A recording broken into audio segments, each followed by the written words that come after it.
Comme chaque année au mois de mai, le jardin de l'abbaye de Valsainte voit la vie en rose. Valsainte, c'est dans les Alpes de Haute-Provence.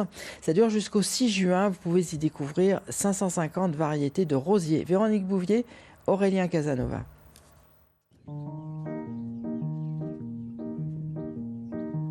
La rose couronnée, reine éphémère de ce jardin. Un dédale de sentiers, d'escaliers pour s'offrir une explosion de couleurs et d'odeurs. Succès garanti. Je trouve que c'est très agréable déjà de se promener ici. Le cadre est vraiment magnifique.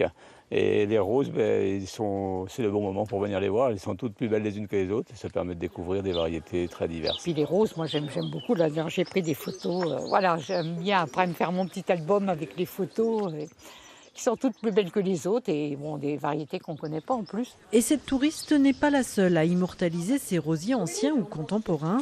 Certains sont des fidèles. Nous, on vient pratiquement chaque année et on est toujours émerveillés.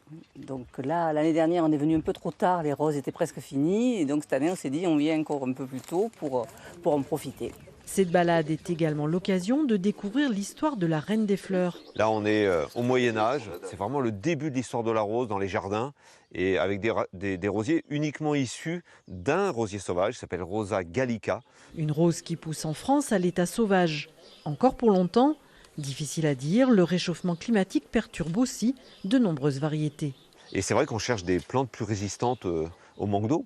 Et clairement, oui, tous les rosiers ne le sont pas. Alors après, il y a peut-être aussi méconnaissance. Et justement, moi je me rends compte que les roses anciennes résistent mieux que les roses modernes en fait. Et déjà, moi, la sélection s'est faite dans ce jardin, on va dire par défaut.